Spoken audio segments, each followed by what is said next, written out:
an important caveat. The script for this Primaris faction-focused video was written in the early days of August 2020.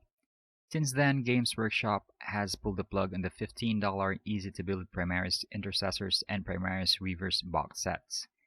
Consequently, these cannot be purchased anymore from Games Workshop's website. However, as there are still many of these boxes available online and in hobby shops, I've opted to still release this video. It is my hope that this cheap kill team list can entice more gamers to join our ever-expanding community. So again, before starting the video, to make it clear, the $15 easy-to-build Primaris Intercessors and Primaris Reivers box sets are not available anymore from the Games Workshop website. Moreover, this Adeptus Astartes faction-focused video is unedited. It talks about the Primaris box sets as if they're still on the verge of being wiped. Hello, Retroburn here, and today I'm going to take an in-depth look at what I regard as the cheapest, most beginner-friendly kill team list you can ever have. This gigantic Primaris faction-focused video is split into 11 sections that outline and or explain the following. 1. This intro. 2. What you need for this cheap kill team list. 3. Why this budget kill team roster is newbie-friendly. 4. Reivers pros and cons. 5. Adeptus Astartes tactics. 6. Generic kill team tactics. 7. The cons of this kill team. 8. The kill team list outlined. 9. The inconsistencies in Warhammer 40,000 Kill Team Annual 2019. 10. Running the models discussed in this video as a Deathwatch Fortis kill team. And 11. The outro. I was actually planning to put off this in-depth faction-focused video later on in my content queue, but Games Workshop phasing out their easy-to-build Primaris Intercessors and easy-to-build Primaris Reivers box sets forced my hand into releasing this early. So yeah, here's my faction-focused video on one of the Adeptus Astartes kill teams you can make that's not only very beginner-friendly, but it's also cheaper than the cheapest Gretchen Thief. So what do you need for this kill team? One easy-to-build Primaris Space Marine Reivers box and one $15 easy-to-build Primaris Space Marine Intercessors box. That's it. What do you get? To quote Games Workshop, the Intercessor kit has 2 Primaris Intercessors and 1 Primaris Intercessor Sergeant clad in Mark 10 power armor. Each is armed with a bolt rifle and carries frag and crack grenades, with one holding an Auspex with a detailed keypad and display. The Sergeant is identifiable by his detached helmet, which hangs mag-locked to his belt and features extra details such as a reliquary and holstered pistol. While the Reivers box has 2 Primaris Reivers and 1 Primaris Reaver Sergeant clad in Mark 10 power armor. The Reivers are armed with heavy bolt pistols and combat blades, with a selection of frag, crack, and shock grenades on their chest plates and belts. With the 6 Primaris Marines you get, you'll be able to gobble up a 96-point kill team. All these for a measly $30. If you have the Warhammer 40k bits, you can even make the 2 Intercessors to be Intercessor Gunners and give them auxiliary grenade launchers. Then you can give a grappling hook and a pair of grav chutes to one of the Reivers. These additions bring the team to a solid 100 points. The grav chutes and grappling arm will give one of your Reivers more flexibility if you're playing with multi-story terrain, and the launchers will give your team a 24-inch range boost for lobbing a single grenade attack in a given phase. Very good to have certainly, but you need not fret if you don't have them. They're certainly not game-breaking war gear. I got these exact Primaris from the First Strike starter set. I made a video about that. Link is on the upper right corner. These 2 boxes, however, is the cheaper way to get them. Why do I say they're beginner-friendly? 1. Durability. Heretics will find no chinks in our armor, no spiritual flaw in our unfailing resolve, no quarter in our onslaught. Primaris Marines are one of the toughest in Warhammer 40,000 kill team, making them one of the better choices for those new to the game. With standard Marine stats of Toughness 4 and Save 3+, but with 2 wounds, they are hard to take down.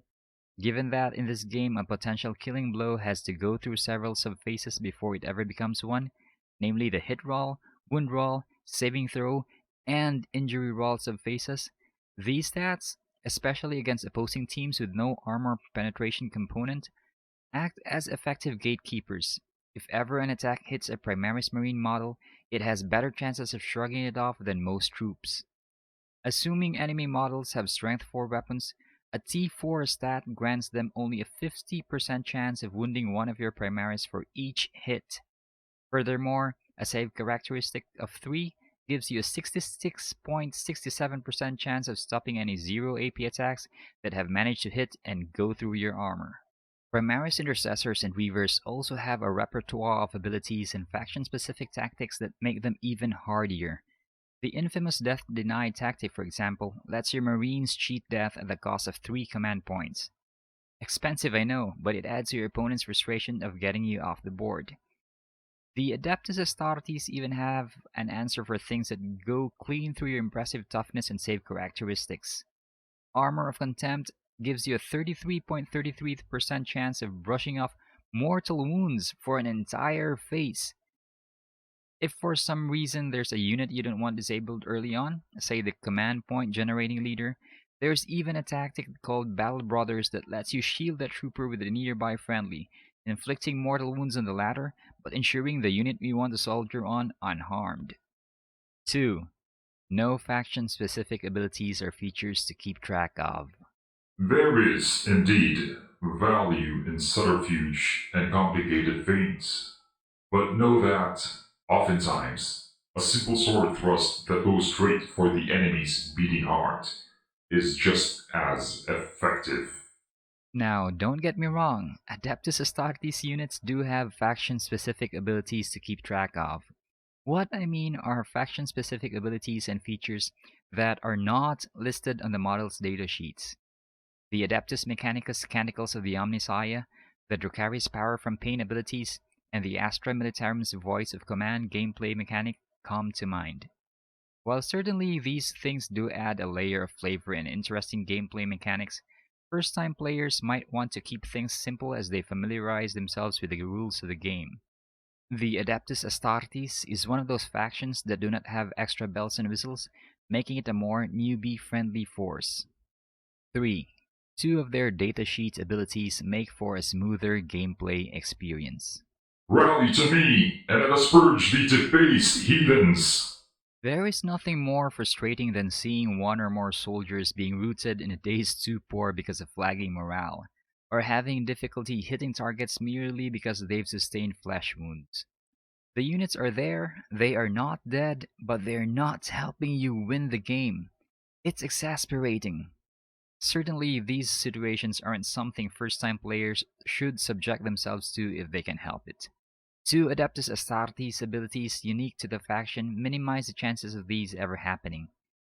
Transhuman Physiology let your units ignore the detrimental effects of the first flesh wound they suffer, while the ability And They Shall Know No Fear lets you re-roll failed nerve tests for each of your Space Marines.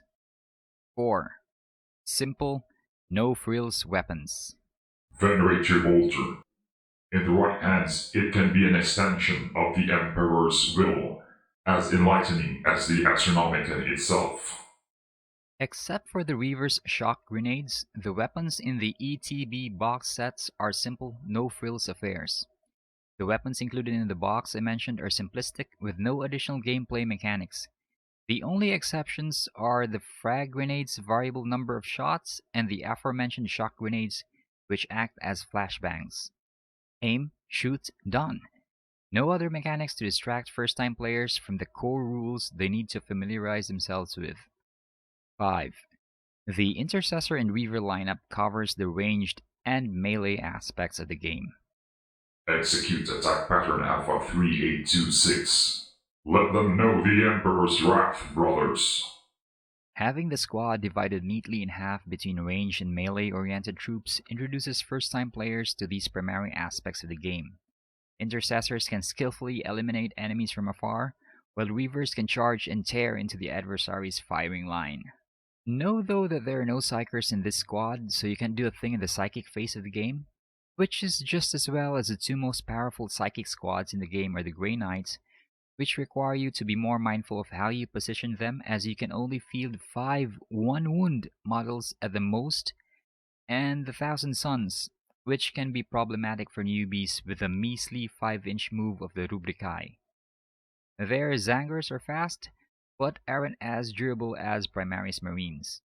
Both factions are also significantly more expensive to gobble up than this list. So all in all, while this roster may not be the most optimized, for me, it's still the best way to introduce beginners to the dynamic world of Warhammer 40,000 Kill Team. Now, take note that this roster isn't perfect. You will have a hard time with some lists. One weak point that might be immediately apparent to you is that a full half of the team is made up of Reivers. While their heavy bolt pistols are AP-1 weapons, those are still 12-inch pistol 1 guns, which means you can only fire one shot with them and with a -1 to hit penalty to boot if your target is beyond 6 inches. And while the two regular Reivers may seem awesome with 3 attacks, 2 base plus 1 due to the combat knife's ability, the knife is still a strength 4, AP0, damage 1 weapon. It wrecks toughness 3 enemies, but against ones with toughness 4 and above, well, let's do some basic math hammering, shall we? Let's assume we're using our 3-attack Reaver Sergeant to attack a regular Plague Marine who has 0 flesh wounds. Let's give the former the combat specialism. That's 3 attack base, plus 1 attack due to the combat knife, and another one because of the combat specialism's passive ability. That's a total of 5 attacks. Let's assume he has only 1 flesh wound. Due to him having the transhuman physiology ability, he ignores that. So he has weapon skill 3, which means that 3 above he hits. That's a 66.67% chance of hitting.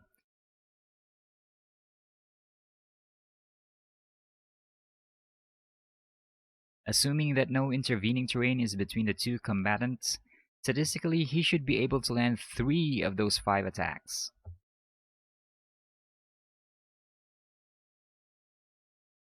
Now, because he has strength 4, which also becomes the strength of the combat knife, and given that Plague Marines have a toughness of 5, according to the wound roll table on page 31 of the core manual, he can wound the Plague Marine on rolls of 5+. That's a 33.33% chance of wounding his enemy.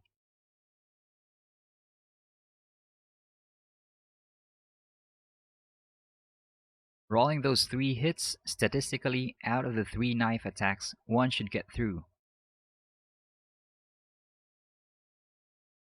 Now, here's the thing. Plague Marines are tough. They also have a save characteristic of 3+, giving the Death Guard Marine a 66.67% chance of ignoring that knife wound that had rent his putrid innards. Failing that, he also has the disgustingly resilient trait, imbuing him with a 33.33% chance to cancel a wound if he ever fails his save. And if he ever does falls flat on both rolls, there's still the injury roll, which gives him a 50% chance to just suffer a flesh wound instead of dying outright. Now, take note that we're talking probabilities here. In practice, you rolling all 6s is not unheard of, but yeah, you get the idea. The list is good, but it's not perfect. Against softer targets like Dire Avengers, Cabalites, and other T3 save 4+ units though, Reivers are terrifying. Let's use the same example, but let's just say the Sergeant is against a toughness 3 save 4+ unit with no abilities. So again, the Sergeant has 5 attacks, hitting on rolls of 3+. Like before, 3 of those should land. A strength 4 weapon versus a toughness 3 unit lets a Sergeant wound on rolls of 3+. 66.67% of those 3 attacks is 2, so statistically 2 of those 3 attacks should land. Given that the enemy only has a save 4+ attribute, that means he only has a 50% chance of saving versus those attacks. 1 should statistically go through and flesh wounds or outright kills the enemy trooper. Now again, these are all statistics. In real life scenarios, more often than not, whenever one of my friends get a Reaver into my Eldari firing line, typically bodies begin piling up if I don't do a thing about the situation. Reavers also bring to the table abilities that wreak havoc on enemy teams.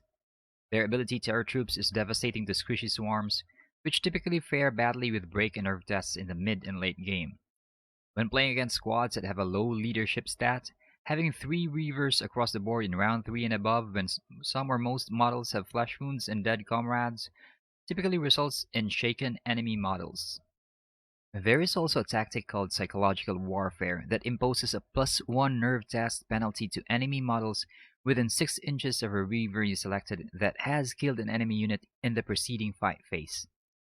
The way it's phrased means it can stack with a Terror Troops ability. So this means for units that are 3 inches or near to that Reaver, they would get a +2 to their nerve tests.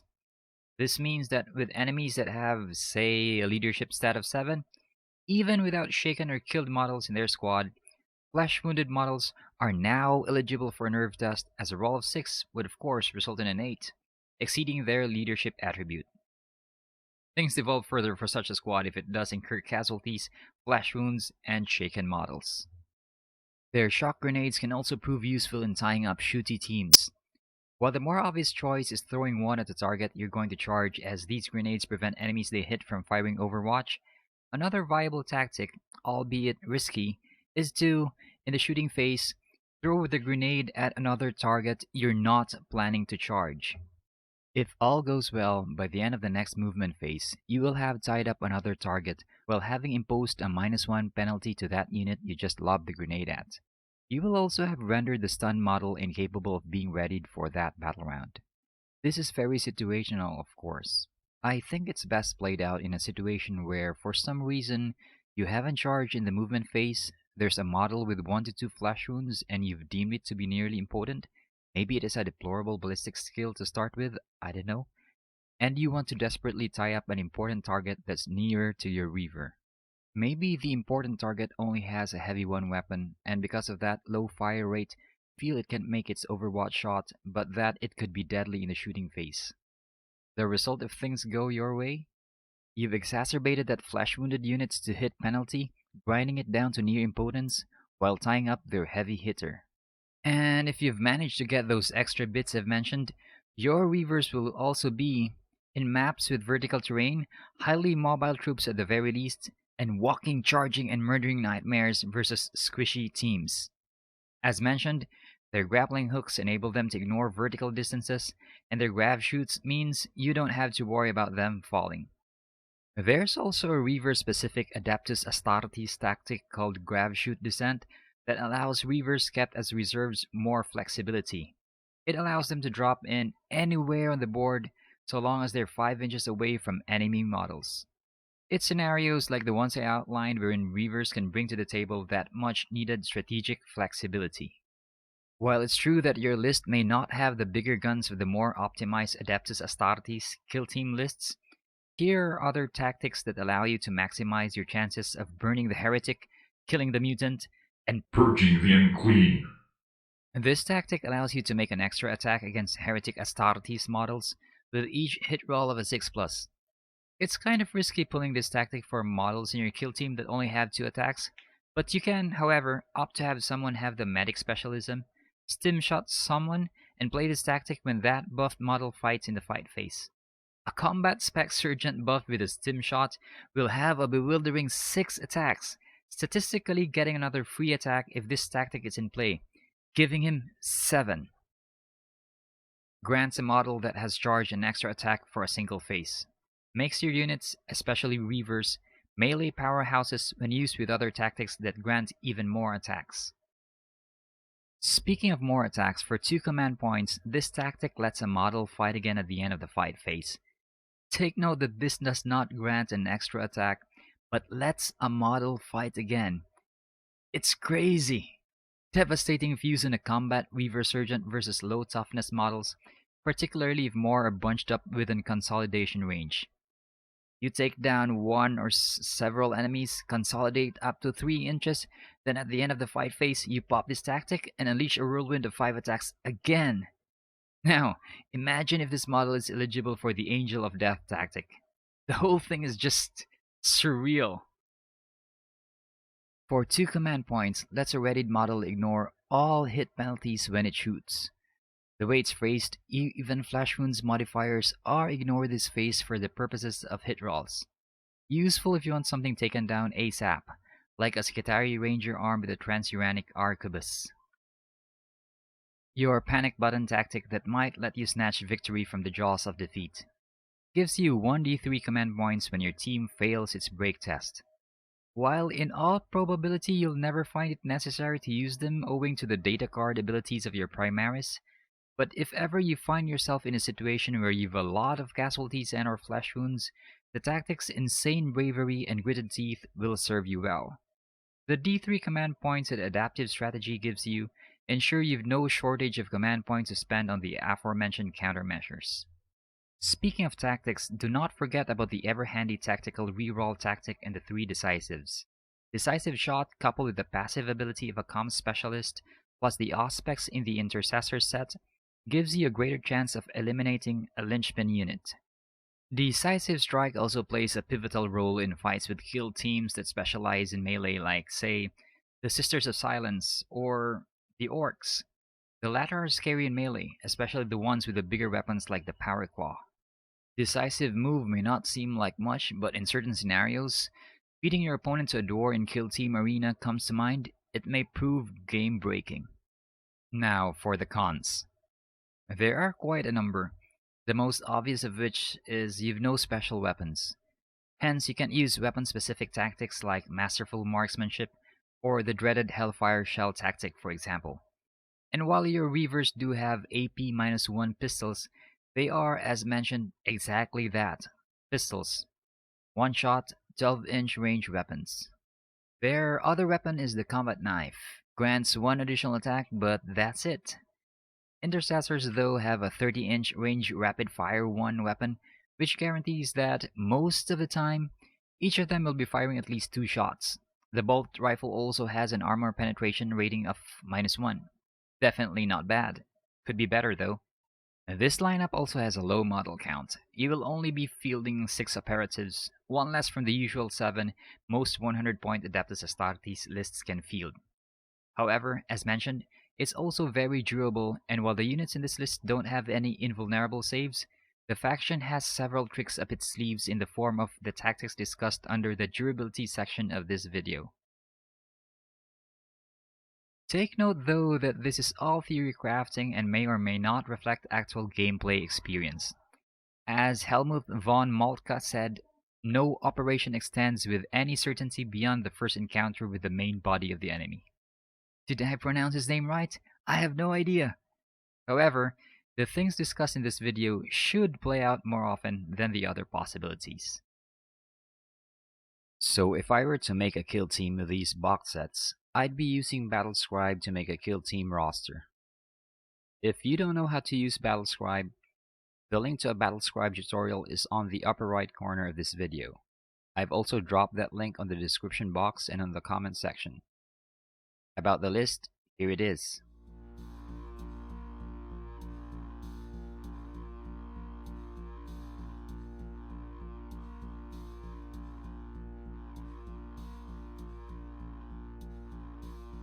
If you're playing with people who don't care about your minis not being this big, you can always say that the 2 ordinary intercessors are intercessor gunners with auxiliary grenade launchers, and that one of your Reivers has grav shoots and a grapnel launcher. The addition of the gunners and the Reaver war gear brings the total to a perfect 100. With other Adeptus Astartes lists, I usually take the Salamander sub-faction, but seeing that a full half of these models is made up of melee-oriented ones, I feel the White Scar sub-faction suits them better. It's also for the same reason that I've assigned one intercessor to be a medic. Mind you, this is a personal choice. You're free to choose whatever sub-faction you want. Why a medic? The stim shot tactic is just too good to pass up with a melee-oriented group as a 3-man Reaver team. Mix the +1 buff the injection confers with the White Scar sub-faction, and bam! One of your operatives can make at the very least a 10-inch advance. On a 30x22 board and in a game geared towards securing objectives, this is huge. The fallback move also offers no respite for beleaguered enemies, as the White Scar's sub-faction rule allows your Reaver to charge against targets that have retreated from their onslaught. And that's it, the cheapest, most beginner-friendly kill team as of July 2020. It's made up of units that are one of the hardier models in the game, ones that aren't bogged down by additional gameplay mechanics that first-time kill team players might find distracting. Even if you compare this list to official kill team expansions that Games Workshop cobbled up, and if you just compare the units and ignore the terrain pieces those sets contain, this is the more effective list than a good number of those. The Writhing Shadow set, too squishy and pigeonholes you into just doing melee. Krogskull's boys, good weapons, but the orcs themselves are too fragile, and Burna boys are overcosted in my opinion. Advanced Team Starples? Well, it's better than the preceding sets I mentioned, but with a dearth of special weapons and only a smattering of drones, I'll take 6 Primaris any day. Before we wrap up this video though, there are a couple of things I'd like to discuss. These are 1. The exclusion of Intercessors being able to take an Auspex and the exclusion of the Medic Specialism on the Intercessors datasheet in Kill Team Annual 2019, and 2. Running this list as a Deathwatch Fortis kill team. So first, the Kill Team Annual 2019 fiasco. Back in August 2019, Games Workshop released several Kill Team errata addressing flaws in Kill Team Arena, Kill Team Elite, Kill Team Commanders, and in the core manual itself. In the latter, they added the Medic Specialism to the Intercessors list of available specialisms. They also stated that one Intercessor, Intercessor Gunner, or Intercessor Sergeant in your kill team may take an Auspex. However, in November of that same year, or was it December, they released Kill Team Annual 2019, which, once again, erased many of those points laid down by their errata, including the 2 things I just discussed. It is, however, a consensus among the community that the ones overriding the Medic and Auspex editions were just typos, and several tournament organizers, including the Las Vegas Open if memory serves, have even overruled those bits. So to summarize, a good percentage of the Warhammer 40k kill team community opine that Intercessors still have access to the Medic Specialism, and that one Intercessor in a given squad can still use an Auspex. Without an official word from Games Workshop though, these might be contentious points for some players. Make sure to discuss this with your opponent before you begin playing. As for running this list as a Deathwatch Fortis kill team, here's the list.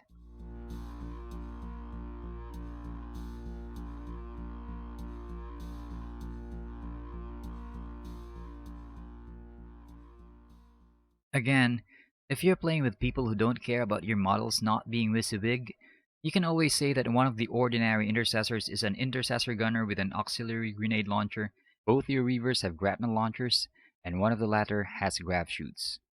The addition of the Gunner and the Reaver war gear brings the total to a perfect 100 points. What do you gain, and what do you lose? Well, the most apparent is the loss of one Reaver. You're now only fielding 5 units instead of 6. You also lose the Adeptus Astartes set of tactic cards, but gain Deathwatch tactics. If you skim through the Deathwatch cards, you'll quickly notice that they're more geared towards killing enemies rather than utility and survivability, giving you things like wound and attack rerolls and extra attacks. The most important addition, though, is that now your soldiers gain the special issue ammunition, which can be used with bolt weapons. And since a Primaris-only kill team is technically a bolt weapon fest, well, you get the idea. A greater flexibility regarding ammunition? What's not to like? Kraken bolts and Vengeance rounds have improved AP, Dragonfire bolts ignore cover, giving you +1 to hit against obscured units, while Hellfire rounds always wound on 2+, irrespective of the target's toughness. This is just a suggestion if you want to try out another faction with the same models, though. Generally, I don't recommend you running an all-Primaris Deathwatch team, as the 5-model composition means your adversary only needs to kill, flash wound, or cause 3 of your guys to be shaken to force you to do break tests. To clarify, any combination of the aforementioned still causes your squad to be eligible for a break test. So, for example, if one Marine was taken out of action and 2 have flash wounds, and one of those 2 has 2 flesh wounds, That's already a total of 3 troopers counted for the purpose of seeing if your kill team should do a break test. The Deathwatch units can circumvent the aforementioned problem with their storm shields. Your Primaris do not have that war gear. Also, the Deathwatch repertoire of tactics are more suited for a list that's wielding the more lethal Deathwatch arsenal. Certainly, wound and attack buffs revolve well around the core concept of an elite cadre of killing machines. An all-Primaris team with bolt weaponry, on the other hand, doesn't benefit as much. They're still better off with a deck of tactics that have a good number of utility and survivability-oriented cards mixed in. And this all Primaris faction focus video is done. The cheapest, most beginner-friendly kill team as of July 2020, folks.